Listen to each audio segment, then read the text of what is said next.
Good morning. Good morning. Good morning. Good morning. Come on in. Come on in. Get this going so we can get some people in here and get ourselves going this morning. Boom. Boom. Good morning, Chainbreakers. Good morning. Good morning. Good morning. It is Thursday, November the 14th, 2019. This is going to be a fantastic day today. Hi, I'm Brad Smith, and I am your host for Chainbreakers 365 Live, the creator of hashtag Uplift and Rise. I'll welcome you here. This is going to be a great day. Christy, so glad to see you on here live this morning. Hey, Michael, glad you got in here too. Like I said, this is going to be a good day.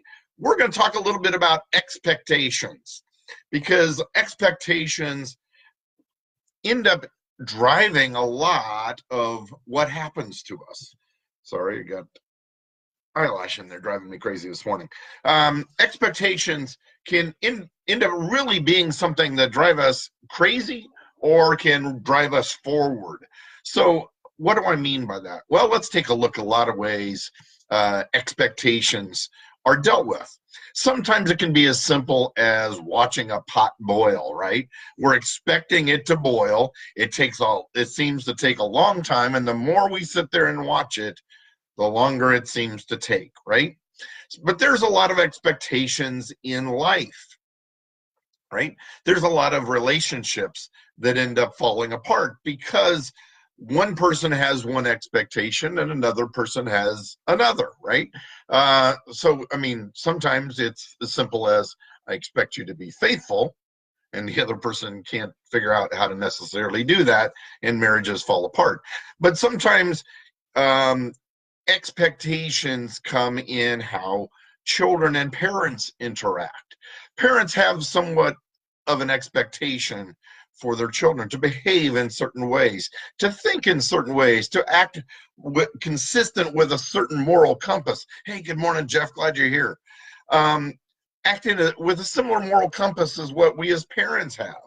As children, we have expectations too. We've got expectations to be able to have our parents' love and acceptance, and sometimes they can really be thrown off. I was listening to a little bit of a podcast yesterday and talking about how this pastor was really having to counsel with this guy uh, as a young adult, but he was really thrown so far off because he found out how his parents really wanted a girl when he was born. They were really wanting and desiring a girl. And he felt like he never was going to meet up with his parents' expectations because he, as a male, was never going to fulfill their desire for a girl. Well, I don't know about you, or if you've ever been this way. I know that in some cases, I've got three daughters and I've got one son. It would have been very nice to have it all balanced out. And maybe you have a preference, you have a desire for what you'd like to keep things balanced, or you really like girls or you really like boys. But at some point, what my true desire was is to have a happy, healthy child. That was my desire greater than anything else, is to have a happy, healthy child. But if indeed my child ever thought that I wanted a boy or I wanted a girl and they didn't meet that expectation, oh my gosh, that's the last thing I would have wanted to create for them.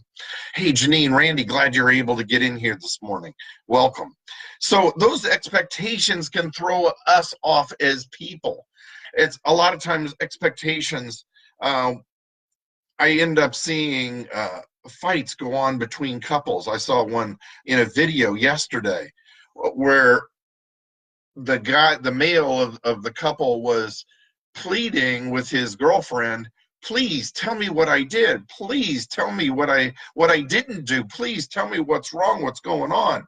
And it was like her whole thing was, you should have known how this would have affected me. You should have known how I felt. If you are my partner, you should be in tune with me and know how I feel. Well, is that Is that excessive expectation? Is it real? Knowing how somebody should feel? Was it something that should have been expected? Was it a reasonable expectation? So those kinds of things can really kind of throw us off. But what I really want to dig into is expectations we end up having and our close relationships, our family have of us. So many times when you've got goals, when you got desires, when you have dreams, I know the natural thing is to want to share it with those people that you are in such close connection with. At the same time, that very same desire, hope, and dream, while you might be looking for validation, you might be looking for encouragement, that same person who loves you can sit here and dampen your dream because they don't have the same vision that you do. They see it through their own filter and not through yours, and they could end up being the wet blanket on your parade. These very loving, caring, well-meaning people in your life can totally dash your dreams because at some point too, if you succeed at your dreams, it makes them have to look at what they're not doing in their lives. Hey, Laura, glad you got in here. So they have to look at themselves, and sometimes they don't want to have to make the changes necessary to come alongside. Sometimes they don't want to have to change themselves. So that expectation isn't about you, but it's about them. That expectation isn't really what you can do, it's what they would be able to do with the same dream. But see, what also can happen is we can end up taking our expectations and we look at it through filters and through impressions that other people have placed on us, right? Sometimes we grow up in negative environments. You're not from the right family. You don't have the right expectation. That isn't for people like us, right? So in a lot of cases, those same dreams or goals, they're dampened before they ever take place because we end up having these same different expectations that hold us down, that put chains on us, that lock us and keep us from fulfilling what God has planned for us. You see, it doesn't matter what other people expect. It doesn't matter what you expect. The only expectation that really needs to be fulfilled is what He expects. You see, the nice thing about those goals, those dreams, those desires that He's placed on you, those nagging dreams that keep coming back again and again, and you're going, I don't understand. That can't be for me, right? Didn't Moses indeed go through that? Didn't he argue with God when God was telling him that he needed to lead his people out of Egypt? And he said, I'm not the person. I just killed this man. I just killed this person. I don't speak well. How can I be the leader of this nation? And yet God knew everything. He knew what he'd done. He knew what his strengths were. He knew what his shortcomings were. And he still called on Moses. You see, my friends, when God puts a plan, when God puts a dream, when God puts a desire in your life, He already knows your strengths and your weaknesses. He knows what you're capable of, and He knows where you could fall short. Don't you understand that many times the challenges that come our ways are challenges that God also put in front of us? And you go, why, God? Why have you done this to me? Because what He's doing you is strengthening you and helping you grow to the person you need to become for the plan that He has for you. So we can look at those challenges that come our way and we can be dashed by them, we can be upset by them, we can be distraught by them, and we can really feel like that God has pulled that rug out from underneath of us. Or we can look at it as a real lesson, And what is it we're supposed to be learning from this? How can we grow? What is it we need to be able to do so we don't keep repeating the same lesson again and again? Have you ever noticed that in your life? That the same things keep happening again and again and again? Maybe God is trying to put a lesson in front of you He wants you to learn. That's why it keeps repeating. It's not that it's meant to punish you. It is brought to you to grow, to be strengthened, and to learn from, so you can now tackle the next plan that He has for you. See, God has dreams for you beyond what you can ever possibly imagine. You see, why we have limited, finite views, we have limited, finite visions, God's vision for us is infinite. God's vision for us is unimaginable by our human brains. And all we have to do is go for it. You see, the one thing that people don't understand when they turn to God and they pray and they pray and they pray and they pray, and they don't understand why their prayers aren't being answered, is God also answers the prayers of the people that are moving. The prayers of the people that are moving forward. He doesn't answer the prayers of the people that sit still, because God's timing is perfect timing. You see, God didn't separate the sea for Moses. He didn't separate the sea for the Jews to move through until Moses prayed, until Moses followed the instruction of God and stood there holding his staff in the air, until Moses turned to God in action. He didn't sit there and go, oh, please, God, save us from this. Oh, God, please. No, God told him what to do, and he was obedient. And in his obedience, God separated the sea.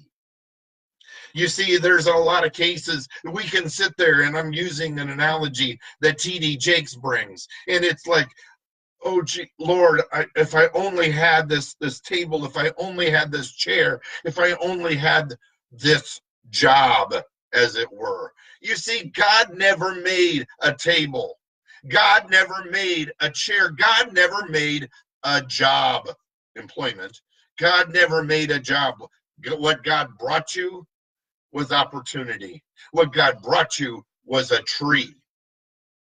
And He gave us the intellect to be able to recognize those challenges, those opportunities, those raw materials, and He gave us the intellect to know what to do with them. He gave us the intellect to know how to take that tree and make it into a table, how He took that tree to take that tree and make it into a chair, how to take that opportunity and turn it into a job, how to take that opportunity and turn it into a fantastically successful career.